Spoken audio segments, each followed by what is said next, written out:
Hot garbage. Hot garbage. Hot garbage. Hot pocket.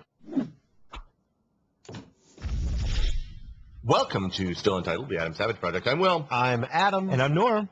We're sitting in the wrong order. Are we? Oh, you're usually over on that. I'm usually on the you're end. usually on the outside. I never remember. It's okay. It's okay for the audio. Don't worry about It's it. okay. Can you tell I'm coming out of a different channel this time? You're at number 2, which means I'm going to make you a little hotter. You must say the number. Prisoner? Spyro from Brazil. The waiter. Mhm. Oh, yeah. Say the number. You are leaving for tour tomorrow morning. I am. It's true. The tour is happening. This is the first part of a 2-part tour this year. This is happening now in April. Will take me all the way till April 30th. 17 cities in 19 days. There's a lot of touring. 5 dates in Florida, a couple in Pennsylvania, a couple in Colorado, and some other ones salt and peppered around the country. That's Colorado to Pennsylvania to Yeah, there's a Florida. couple- Seems like a long spread. There's a couple of jumps there. Okay. But, it's touring life, and it's a whole different reality, right?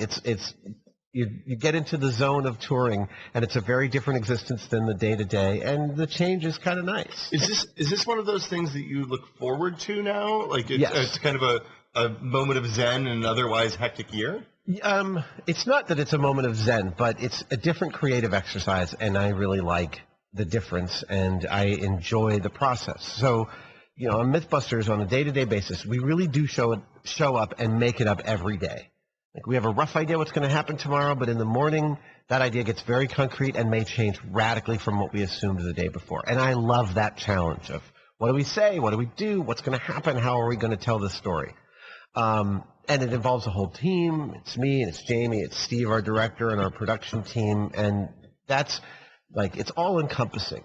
I can barely remember grocery lists while we're filming. Well, and there's something, Norm and I have worked in a similar world for a long time, where you work on something for a very short period of time, and you get basically one shot to get it right. Right. And then after you get that one that's good enough, you walk away and you move on to the next thing. And someone says the following week, hey, what did you do last week? And you're like, I have no idea. Yeah.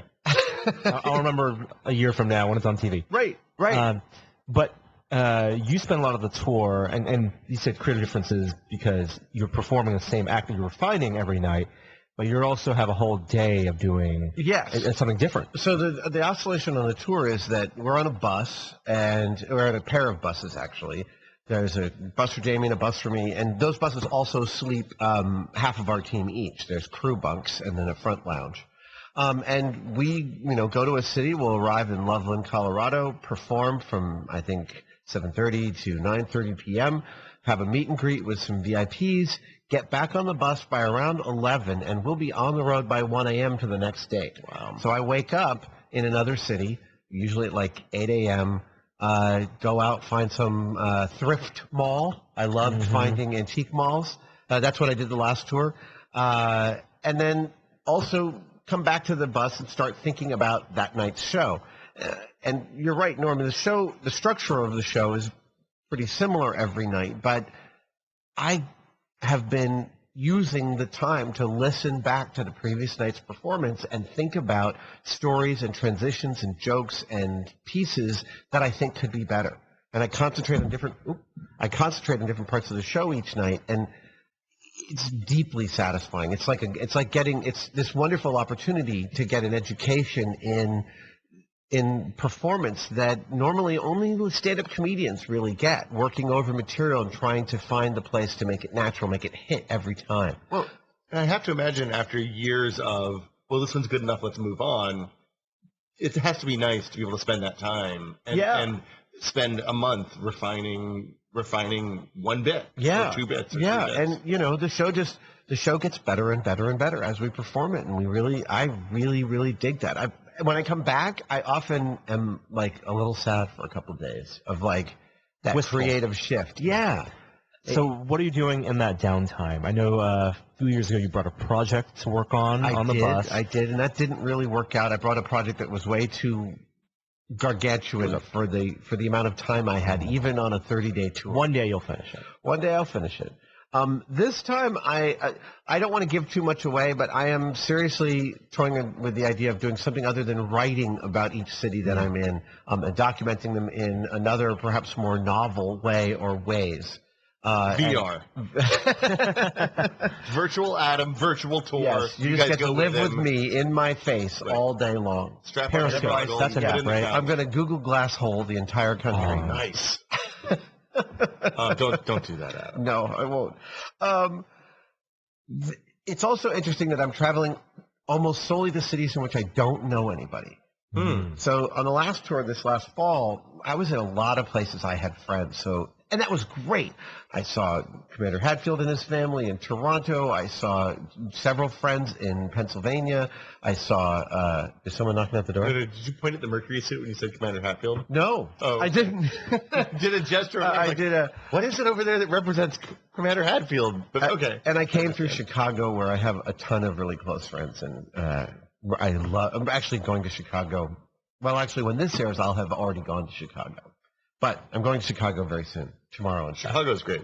tomorrow in the past. I had never been to Chicago until earlier this year, like to visit. Dude, Chicago is amazing. Yeah, Chicago's a real thing. It quickly became, within a period of hours, it became my probably second favorite American city. So I'm going to say, when I lived in New York, I lived in Manhattan and Brooklyn for 6 years. I would regularly go to the Empire State Building about once a year. Because if you haven't been to the observation deck of the Empire State Building, it's a shocking and amazing experience. It's one of the great tourist destinations in the world, and I love it. Out here in San Francisco, I've been to Alcatraz 3 times, and Alcatraz is one of those, if you're coming to San Francisco, go do Alcatraz. Even if you hate tourist stuff. Yes, Alcatraz is amazing. They've got an incredible tour. They've opened up more of the island and of the buildings than they ever have before, and it's totally worth going to. In Chicago, they have a boat tour, a Chicago boat tour of the architecture of Chicago going through the river. Oh, And the river that goes the wrong way?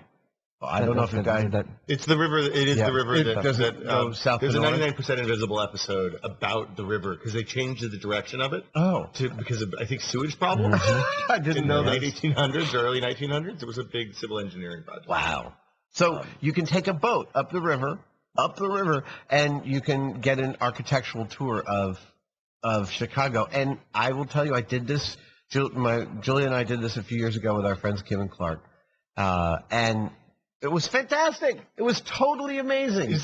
I love architecture. It's one of the great architecture cities. It is. Truly and as opposed to San Francisco, where we just have the generic A stuff. weird mishmash. So I've had bad experiences on boat tours before. When I was a kid on family vacation. Well, that's all you needed to say. Right, we went on the family line. In New York? The Circle Line around Manhattan. Yeah, no, my family has a story about that too. The 3-hour vomit tour of New York. It was an amazing 35 minutes until you get north of, say, the East Village. Once you pass the United Nations building, basically it's all over. Right. You're just like, oh well, okay, we got 4 hours. Now we've got to go all around the north side of the island. Oh God. Oh yeah. It's a long ride. It is a long ride. My family had that too. No, the Chicago boat is very staid and very calm. Okay. And just lovely. I have a ton of pictures from that vacation. But anyway, wait, where was I? I gave you a family segue. Oh, you did? Wow, nice. Thank you. I mean, I don't usually tee those up. I wanted to talk about families and parents. My mom was just here, and my mom's amazing. She's 80. We've talked to her. She's great. Yeah. Wow, that is. I think they can hear that on the I microphone. might have it cranked up a little. It might be a little hot over here. Right. We've had my mom on the talking room and the pod. She's been on the podcast too. No, it's talking room, conversation. Yeah. And she's phenomenal. And when she comes to visit, there's lots to confront. And what I mean by that is, it's fascinating. The older I get, how my relationship with my mom changes. And also the perspective I have on it changes, and that also informs the perspective I have on me as a parent with my kids. And it's just, I learned so much from my parents, and there are also things I wish I had been told when I was a kid. Not like giant things, just contextual things. Like at one point, my dad said to me, and I was a kid who idolized his dad. I completely, it was hagiography all the way with me and my pop. And that wasn't necessarily the healthiest relationship, but it was there. That's how that went. There's two ways that from my experience, there are two common ways that relationship with your dad goes. One is that either you absolutely love your dad, and I love my dad. I give him a ton of grief, but I love him to death. Yeah. And the other is that you just kind of are like, well, you're kind of an asshole, sir. We're going to move on. And that's then you distance yourself. Totally not the case, right? I totally idolized him. I wanted to be exactly like him. And he died in 99 when I was 32. And I missed the hell out of him. He would have gotten a great kick out of what's happened to me over these years. Yeah, because that was pre-Mythbusters. Yeah. I had just started in Industrial Light and Magic about a month before he died, and he was deep into dementia at that point. So there's no recognition of that. But where was I going with this? Oh, at some point, I think I was about 17, and he said offhandedly, well, all parents disappoint their children. And I thought, well, when is that ever going to happen? No way. You're crazy talking. And later on, when the scales sort of fall from your eyes in your 20s and you see your parents as more human than you ever had seen them before through the lens of being more of an adult, that phrase he gave me context with which to kind of handle that experience. And that was really, really valuable. And so I think about that kind of thing a lot when I think about talking to my kids about the stuff that's coming up now, because they're 16. They're ascendant. They're smarter than me, faster than me, stronger than me now. And at the same time, I'm feeling pretty good about myself. I mean, I feel like in good shape and good place in my career and all of that. And yet to my kids, I'm old, man. And there's an arc of how the children and their parents have the relationship. The younger generation's coming up. Well, there's a reverence, and then there's a feeling of competition. There's the whole Oedipal thing, and then it loops back to it. Well, and there's a couple. I just noticed this a couple of years ago because I have a relatively new kid. There's a couple of big transitions. There's the moving out of the house transition, where before that probably there's the rebellion tradition where the parents are the people who are keeping you down. That's probably where you're at right now. Or maybe not like with the kids. Yeah, we're dicks. We ground them. I mean, at this point, there's not a lot of teaching that we could do to them. It's more like just pushing them out into the world as much as possible. Go get summer jobs. They're getting summer jobs this summer. They're going to work their asses off, and it's going to suck and be awesome all at the same time. We are all formed in the fire of early jobs, right? And we talked about that. Yeah, there was nothing better than 17-year-old me who came off from literally the worst lunch shift waiting tables I've ever seen, and then leaving work at 3 o'clock and going to the lake and spending the $5 that I made on a 12-pack of beer and sitting at the lake and drinking a $5 12-pack. And this, like that is an earned feeling. Right. That's hilarious. It's kind of. Still pissed about that place. Oh yeah, he'll work for free. He'll just work for tips. My father said. Oh my God. Now the relationship that your kids have with you, is it akin to the relationship that you have with your dad? With your dad being an artist and someone of note? It's hard to know. It's really hard to know from inside this. I want them to see me as human as humanly possible. I want them to see that I work hard for this, that it is luck and circumstance, and it's not necessarily permanent, not at all permanent. It's actually all totally impermanent. And so this is also the only reality they've grown up with. Mm-hmm. And all of that is like, what can you do? You can just try and be as honest as possible. I mean, before you have kids, you have all these ideas about how you'll raise kids. And then once you have kids, there's just the day-to-day grind, and occasionally you check in on an overall philosophy about raising kids. But for the most part, it feels like we're just taking this every day. I was a lot older than you when I started having kids, though. This is true. Like, we had the benefit of having watched all of our friends have kids, or many of our friends have kids. Yeah. And we could kind of go back and look at the ones that turned out okay, and the ones that turned out to be little nightmares. Wow. Yeah. Kind of pull the ones that turned out okay. Oh, man. All their dads are future wills.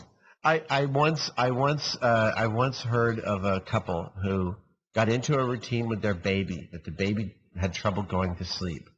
And the method they came up with, and you have to be careful about your coping mechanisms for baby sleeping, the method yielded a situation where they had a 4 or 5-year-old child that the father had to lie down with for 90 minutes every single night to get them to sleep. Nope.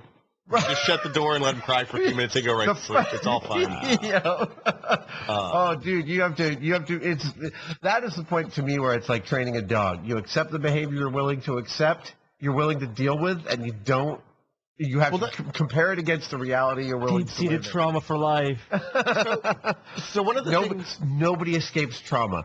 Nobody escapes. You are going to traumatize your kid no matter what. You have to realize that just being human is traumatic in and of itself, and there is no ideal. There is only what you can do. It's pretty grim.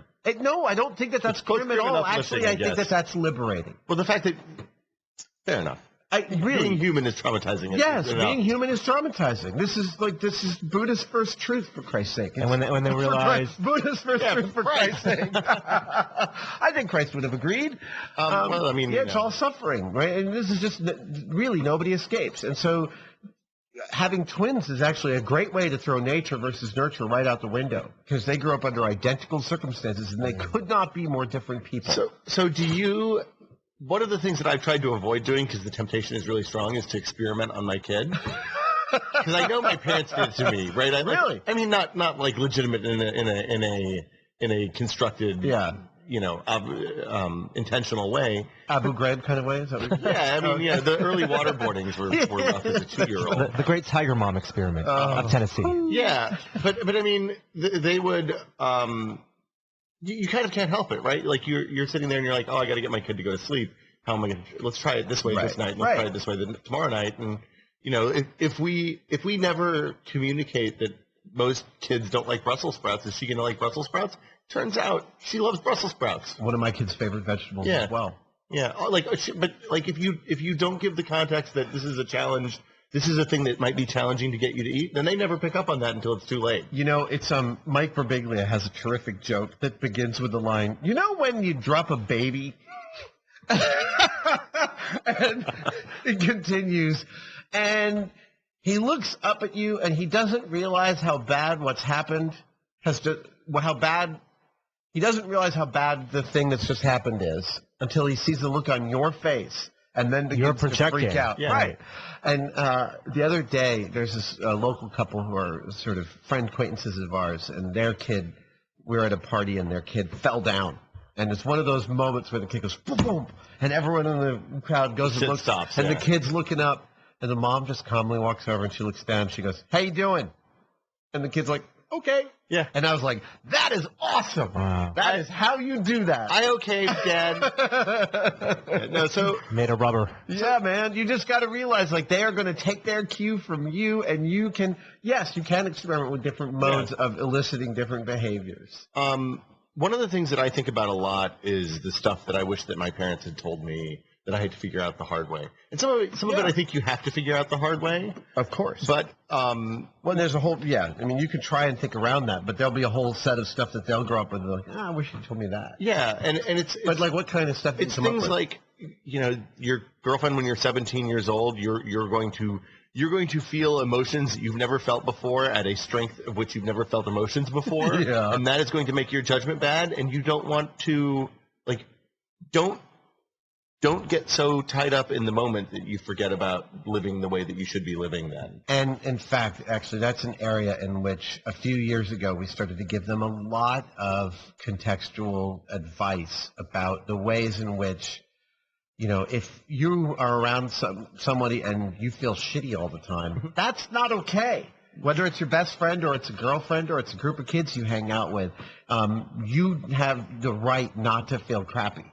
And frankly, I would love for someone to have told me that. We didn't kind of have that cultural language in the 70s as much as we do now. We understand. I really feel like that. I mean, I could be completely off base. No, I mean, we never, I just assume that that's the way life.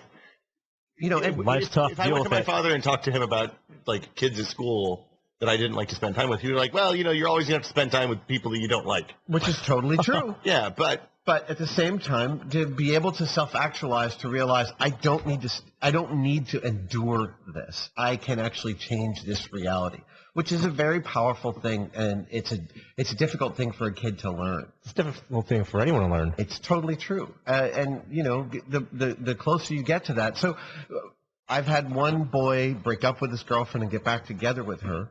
But when he broke up with her, the ways in which he talked about it made me feel so good about the strength of his heart and his mind at that age. I mean, it's private for him, so I don't want to talk about it too much, but he used phrases that showed his genuine kindness and self-actualization of, like, this is important that this be like this and feel healthy and not feel this other way that shouldn't feel, and something needs to change. Like, I've never come to that conclusion at 16 years old, and gave him tons of props for that. It just made me feel so good about his mental health moving forward. Yeah, my move when I was 17 years old was just to be such a spectacular asshole that eventually she dumped me. I mean, no, I totally. It's avoid the problem. That's what's so great about the allegory of Buffy the Vampire Slayer is when you're that age, it feels like life and death. Joss Whedon's brilliance was to make it actually life and death. That the moment you sleep with the guy, he becomes an actual monster.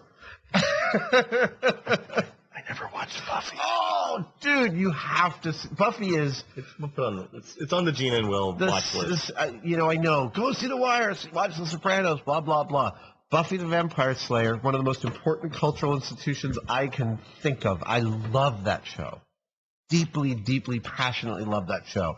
When the Jenny Calendar episode, it's one of the saddest things that I've ever seen on television. And those of you Buffy fans out there, you know what I'm talking about. Okay. What do you wish you had learned from what do you wish your parents had told you? I mean, part of this falls into the category of things that you're never going to kind of figure out yourself. But like, what are the things I don't know. I don't know that my parents could have pierced the loneliness that I felt when I was a kid. But that is definitely a prevailing feeling I had and I grew up with. I don't think that was their fault. I think it's a dint of all sorts of things. Public you school. Have siblings? I have 5 siblings, but there are 3 different litters, 3 different marriages. Okay. It's a whole Brady Bunch. It's more complicated than the Brady Bunch by a fair bit. But I was a very lonely kid, and I think a lot about the decisions I made in that loneliness, and talk to my kids sort of through that lens of saying, if there's a situation in which you're making too many decisions because you think no one is around to help, that can generate a feedback loop that doesn't serve you as an adult. One of the family mottos that we had, which was actually one of the greatest things my parents gave me, was, well, let's see. The story goes that my father was a big-time commercial director in New York in the early 60s, a real madman and a creative. And he partnered up with an amazing guy, a producer named Harold Friedman, to form the Savage Friedman Consortium. And they worked with everybody. And Harold, when they put the partnership together, said, Lee, we're going to form this partnership. We're going to generate a lot of buzz about you. We're going to get interviews with you in the trades, and there's going to be a whole bunch of stuff going on. And if you start to believe in your own bullshit, I'm going to cut you loose. So this is basically like season 4 of Mad Men. It is. And don't believe your own bullshit.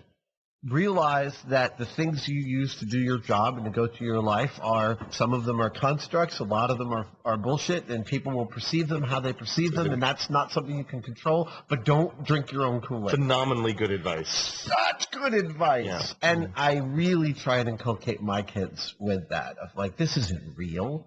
This is lucky. We get to fly to London like this because we're going on a press junket.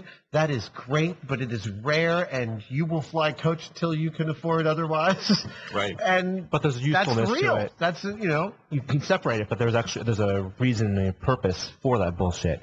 Yes. It's not that you don't want to have it. No. But you separate that from your core being. You totally do. You realize that there are gradations on all of these things. So that was probably one of the great family mottos one could grow up with, especially given what's happened to me over the past 20 years. Yeah, I mean, it's especially apt. It is especially apt. How about you? Norm, you have to talk about this. I don't think I just I think in terms of what I wish my parents told me, probably why they made their decisions. I don't think that I would, looking back, I wouldn't want them to change the decisions, even though at the time probably resented that.